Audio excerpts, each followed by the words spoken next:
Hello everyone, welcome to my channel physics by Neetu. हमने अपने last वाले लेक्चर में रेजिस्टेंस इन सीरीज कॉम्बिनेशन के बारे में अंडरस्टैंड किया था। जब हम रेजिस्टर को सीरीज में कंबाइन करते हैं तो उसकी इफेक्टिव रेजिस्टेंस की वैल्यू क्या आती है, हमने इसके बारे में डिस्कस किया था। देखो, जब भी हम रेजिस्टर को सीरीज में कनेक्ट करते हैं तो इक्विवेलेंट रेजिस्टेंस की वैल्यू क्या आती थी, उनकी जो इंडिविजुअल रेजिस्टेंस है उन्हें हम सिंपली ऐड कर देते थे। मीन्स इफेक्टिव रेजिस्टेंस, या तो आप कह सकते हो इक्विवेलेंट रेजिस्टेंस, आर ई की वैल्यू किसके बराबर आती थी, R1 plus R2 plus R3 up to so on, जितनी भी रेजिस्टर्स उसमें कनेक्ट की हुई है सीरीज में। ठीक है, इस तरह से देखो हमने ये वाली चीज डिस्कस की थी। इक्विवेलेंट रेजिस्टेंस इस तरह से आती थी। और सीरीज में हम कनेक्ट कैसे करते थे, जैसे जब मान लो ये आपके पास एक रेजिस्टर है ना, इसकी रेजिस्टेंस R1 है, इसकी R2, इसकी R3। जब देखो एक रेजिस्टर जो है ना, इसका एंड दूसरे वाले रेजिस्टर के स्टार्टिंग पॉइंट से जुड़ा होता था। इस तरह से हम सीरीज में कनेक्ट करते थे इनको। क्लियर। आज देखो हम क्या अंडरस्टैंड करेंगे कि हम रेजिस्टर को अगर पैरेलल में कनेक्ट करें तो जो आपके पास इफेक्टिव रेजिस्टेंस है उसकी वैल्यू क्या होती है। सबसे पहले तो आप अंडरस्टैंड करो कि हम पैरेलल में कैसे उसे कनेक्ट करते हैं। देखो, जैसे मान लो ये आपके पास एक रेजिस्टर है जिसकी रेजिस्टेंस R1 है, ये रेजिस्टर जिसकी R2 है रेजिस्टेंस, और इसकी R3 है। देखो पैरेलल में कैसे कनेक्ट करते हैं, जैसे ये आपके पास जो रेजिस्टर है ना, इसका जो अगर एक एंड सेम पोटेंशियल के साथ अटैच करें, देखो इस वाले रजिस्टर का, इसका और इस रजिस्टर का जो एक एंड है वो सेम पोटेंशियल के साथ अटैच हो रहा है। मीन्स बैटरी के सेम वाले टर्मिनल के साथ अटैच हो रहा है। देखो ये वाला भी और ये वाला भी और ये वाला भी। और इन रजिस्टर का जो सेकंड एंड है, दूसरा वाला जो एंड है, वो भी सेम पोटेंशियल के साथ अटैच हो रहा है। देखो इसका यहाँ पे अटैच हो रहा है, इसका भी यहाँ अटैच हो रहा है, इस वाले का भी यहाँ अटैच हो रहा है। तो पैरेलल कॉम्बिनेशन में हम कब कहेंगे कि रेजिस्टर पैरेलल कॉम्बिनेशन में है, अगर कोई भी जो रेजिस्टर है उसका जो एक एंड है ना, जितने भी रेजिस्टर हैं आपके पास उनका जो एक एंड है वो क्या करे, वो सेम पोटेंशियल के साथ अटैच हो। देखो इसका भी एक एंड यहाँ पे अटैच है, इसका भी सेम पोटेंशियल के साथ अटैच है। देखो इनका एक एंड, और जो दूसरा वाला एंड है इन रेजिस्टर का वो भी सेम पोटेंशियल के साथ अटैच्ड है। देखो यहाँ पे दूसरा एंड है, इसका देखो इसका एंड इसके साथ अटैच्ड है, इस वाले रजिस्टर का भी इसके साथ और इसका भी इसके साथ।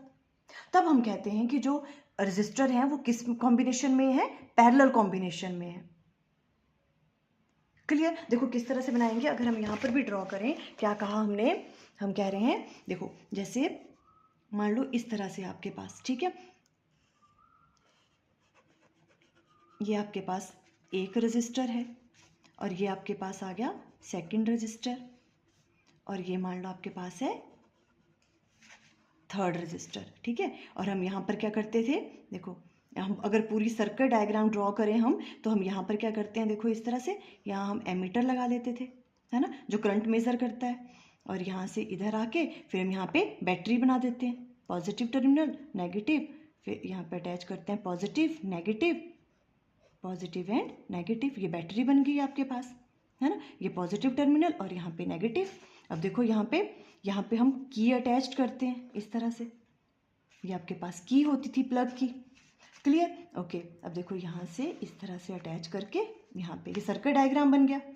अब यहाँ से करंट आई फ्लो करेगा, देखो है ना, positive to negative current I जा रहा है यहाँ से, और उसके बाद हम, और यहाँ से आई करंट यहाँ से आता है ना, ये वाली बात क्लियर है। ओके, अब देखो ये वाला रजिस्टर है, इसकी रेजिस्टेंस मान लो R1 है और इसकी कितनी है R2 है और इसकी R3 रेजिस्टेंस है, इस तरह से। अब हमने वोल्ट मीटर अटैच करना है। वोल्ट मीटर कहाँ अटैच करते हैं हम, पैरेलल में, जो भी आपके पास कंपोनेंट्स होते हैं उसके पैरेलल में अटैच करते हैं ना। तो यहाँ पे इस तरह से हम वोल्ट मीटर अटैच कर देंगे। ये वोल्ट मीटर हो गया, जो क्या मेजर करता है, पोटेंशियल डिफरेंस, है ना। और इसको हम पैरेलल में करते हैं, देखो इसका पॉजिटिव यहाँ पे पॉजिटिव और यहाँ पे नेगेटिव, इस तरह से यहाँ पे हमने वोल्ट मीटर अटैच कर लिया। और एमीटर का क्या होता है, इसका जो पॉजिटिव है वो यहाँ पे पॉजिटिव आता है और यहाँ पे नेगेटिव, बैटरी का पॉजिटिव टर्मिनल यहाँ पे पॉजिटिव के साथ अटैच होता है, आपको हमेशा याद रखना है। और ये नेगेटिव, ये सीरीज में कनेक्ट करते हैं मीटर को, और वोल्ट मीटर को करते हैं हम जो भी आपके पास कंपोनेंट है उसके पैरेलल में अटैच। ये वाली सर्किट डायग्राम क्लियर हुई। ओके, अब हम क्या कह रहे हैं, देखो तीन रजिस्टर्स को हम कब कहेंगे कि वो पैरेलल में है कनेक्टेड, अगर देखो इन तीनों रजिस्टर का जो है, जो एक एंड है वो सेम टर्मिनल के साथ अटैच्ड हो। देखो इसका एक एंड जो है यहाँ पे अटैच्ड है, किसके साथ अटैच है? पॉजिटिव के साथ। ये वाला भी देखो किसके साथ अटैच है? पॉजिटिव के साथ। और ये वाला एंड भी पॉजिटिव के साथ, देखो यहाँ पे। और इन्हीं रजिस्टर का जो दूसरा वाला एंड है वो सेम पोटेंशियल के साथ अटैच है, या बोल सकते हो सेम टर्मिनल के साथ, है ना। पोटेंशियल ही है ना, ये देखो ये पॉजिटिव पोटेंशियल, ये नेगेटिव पोटेंशियल। तो इनके देखो जो दूसरे एंड है, एक तो पॉजिटिव के साथ अटैच है और दूसरा किसके साथ है? देखो नेगेटिव के साथ। इसका भी दूसरा किसके साथ अटैच है? नेगेटिव। और इसका भी नेगेटिव के साथ। मीन्स सभी रजिस्टर का जो है वो एक एक एंड सेम पोटेंशियल के साथ अटैच्ड हो रहा है, या आप कह सकते हो सेम टर्मिनल के साथ बैटरी के अटैच हो रहा है। और जो दूसरा वाला एंड है वो क्या कर रहा है? दूसरे सेम पोटेंशियल के साथ, नेगेटिव के साथ, नेगेटिव टर्मिनल के साथ अटैच हो रहे हैं सारे के सारे। तब हम इन्हें कहते हैं ये किस में है? पैरेलल कॉम्बिनेशन में। क्लियर हो गया, है ना। और सीरीज में तो क्या होता था? सीरीज में विजिबल है आपको? सीरीज में तो क्या होता था? इस तरह से, ये एक रजिस्टर है और इसका एक एंड दूसरे वाले के साथ अटैच हो जाता था, इस तरह से, है ना। इस तरह से होता था सीरीज में।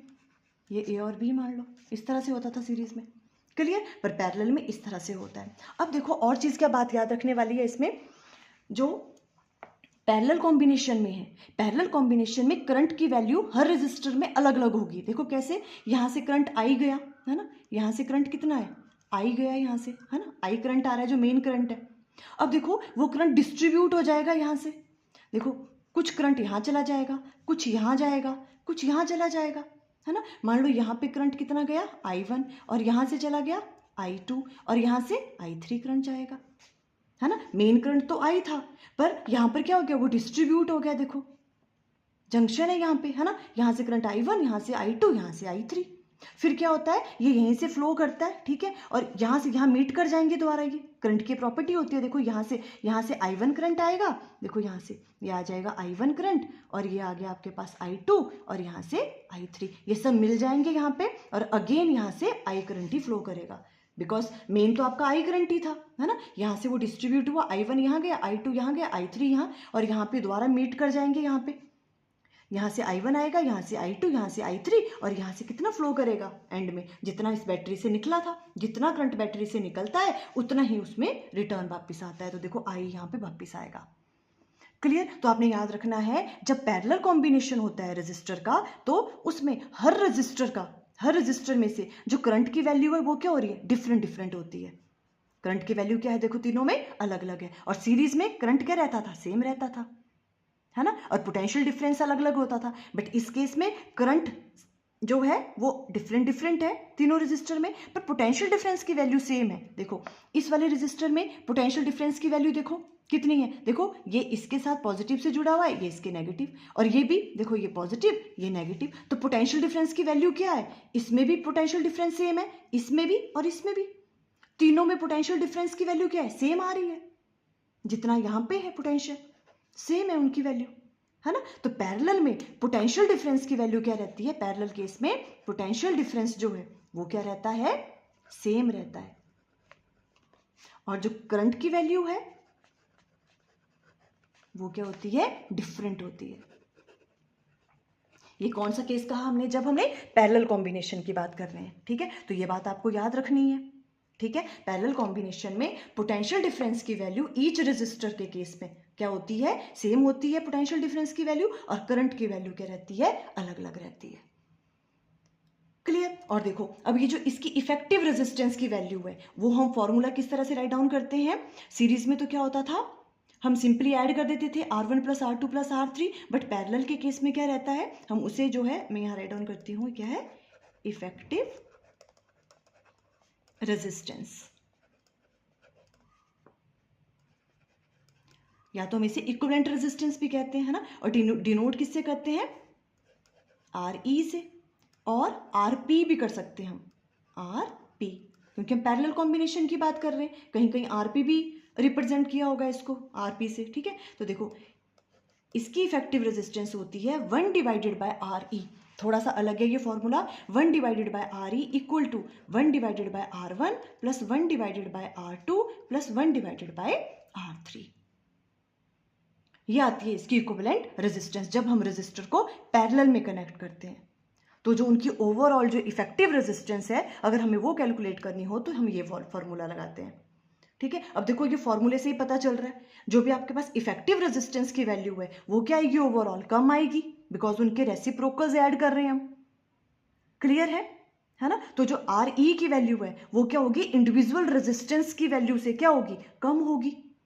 और इवन ये चीज भी आपने याद रखनी है, जैसे मान लो कि इन तीनों रेजिस्टेंस में से जो जिसकी रेजिस्टेंस की वैल्यू सबसे कम होगी ना, R1 R2 और R3 में, है ना, तो जो इफेक्टिव रेजिस्टेंस है उसकी वैल्यू उस जो यहाँ पे सबसे कम रेजिस्टेंस वाला रेजिस्टर है उससे भी कम आती है इफेक्टिव रेजिस्टेंस की वैल्यू, बिकॉज उनके रेसिप्रोकल्स ऐड हो रहे हैं। इसका मतलब जब हम रेजिस्टर को पैरेलल में कनेक्ट करते हैं तो जो ओवरऑल रेजिस्टेंस है उसकी वैल्यू क्या हो जाती है, कम हो जाती है। क्लियर। तो देखो ये चीजें हमने यहाँ पे अंडरस्टैंड की, यही चीजें मैंने यहाँ पे राइट डाउन करी हैं जो हमने भी एक्सप्लेन करी। देखो इस तरह से कनेक्ट करते हैं, है ना, रजिस्टर R1 R2 R3, एक एक एंड इनका सेम पोटेंशियल के साथ अटैच होता है और दूसरा वाला एंड भी सेम पोटेंशियल से अटैच होता है ना, इस तरह से। क्लियर। ओके, अब इनका जो रिजल्ट आता है इक्विवेलेंट रेजिस्टेंस, उससे हम इस तरह से डिनोट करते हैं, 1 divided by R E equal to 1 divided by R1 plus 1 divided by R2 plus 1 divided by R3। जब हम इनके क्वेश्चंस करेंगे तो आपको और अच्छे से क्लियर हो जाएगा। अब देखो some important points regarding parallel combination of resistors, जो चीजें आपको याद रखनी है क्या है वो, the reciprocal of equivalent resistance, equivalent resistance का जो रेसिप्रोकल है ना, is equal to the sum of reciprocal of individual resistor, individual resistor के रेसिप्रोकल के सम के बराबर होता है। देखो 1 by R1 plus 1 by R2 plus 1 by R3। और सेकंड थिंग क्या है, देखो जो भी आपके पास इक्विवेलेंट रेजिस्टेंस की वैल्यू आएगी सॉल्व करके, जब ये रेजिस्टर पैरेलल में कनेक्टेड होंगे, देखो उसे हम डिनोट करते हैं the effective resistance RE is less than the resistance of either resistor. जो भी आपके पास रेजिस्टर हैं उनसे जो है इस RE की वैल्यू क्या आएगी, कम आएगी। ठीक है, इसलिए हम इसे और क्या कहते हैं, minimum effective resistance. This is known as minimum effective resistance. कभी कभी क्वेश्चन में इस तरह से आ सकता है, आपने याद रखना है, इसे हम क्या कहते हैं, मिनिमम इफेक्टिव रेजिस्टेंस। जहां भी मिनिमम इफेक्टिव रेजिस्टेंस की बात करेंगे मतलब हम किसकी बात कर रहे हैं, पैरेलल कॉम्बिनेशन ऑफ रेजिस्टर्स की। और जहां हम मैक्सिमम इफेक्टिव रेजिस्टेंस की बात करते हैं वहां पे हम सीरीज कॉम्बिनेशन की बात कर रहे होते हैं, क्योंकि सीरीज कॉम्बिनेशन में जो इफेक्टिव रेजिस्टेंस की वैल्यू सिंपली ऐड करते हैं उसको, तो इफेक्टिव रेजिस्टेंस की वैल्यू ज्यादा आती थी, है ना, तो उसको मैक्सिमम इफेक्टिव रेजिस्टेंस कहते हैं, और पैरेलल वाले केस में हम क्या कहते हैं, minimum effective resistance. Clear. Okay, अब देखो थर्ड वाला पॉइंट बहुत इंपॉर्टेंट है। थर्ड और फोर्थ हमने क्या कहा कि करंट की वैल्यू ईच रेजिस्टर में क्या होती है, अलग अलग होती है। करंट कैसे करेगा, तीनों में अलग अलग फ्लो करेगा।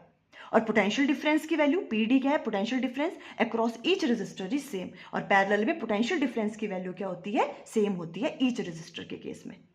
देखो क्योंकि ये भी इसके साथ अटैच कर रहा है, ये भी इसका भी एक एंड इसके साथ, तो पोटेंशियल डिफरेंस की वैल्यू क्या रह रही है, सेम। ठीक है, अब देखो ये रिजल्ट आया कैसे, 1 divided by R E equal to 1 divided by R1 plus 1 by R2 plus 1 by R3। ये किस तरह से है, देखो इसको किस तरह से सॉल्व करेंगे हम। देखो हमने क्या कहा आपको, ये सर्किट विजिबल है इस तरह से, है ना। देखो अब हम क्या कर रहे हैं, देखो करंट कितना यहाँ से फ्लो कर रहा है, I फ्लो कर रहा है करंट यहाँ से, है ना, तो टोटल करंट हम राइट डाउन करेंगे, टोटल करंट I की वैल्यू क्या है, देखो यहाँ से तो I निकल रहा है पर आगे डिस्ट्रीब्यूट हो रहा है ना, तो यहाँ क्या आ जाएगा, I1 plus I2 plus I3, इसे फर्स्ट का नाम दे दो, है ना। अब बाय ओम्स लॉ, बाय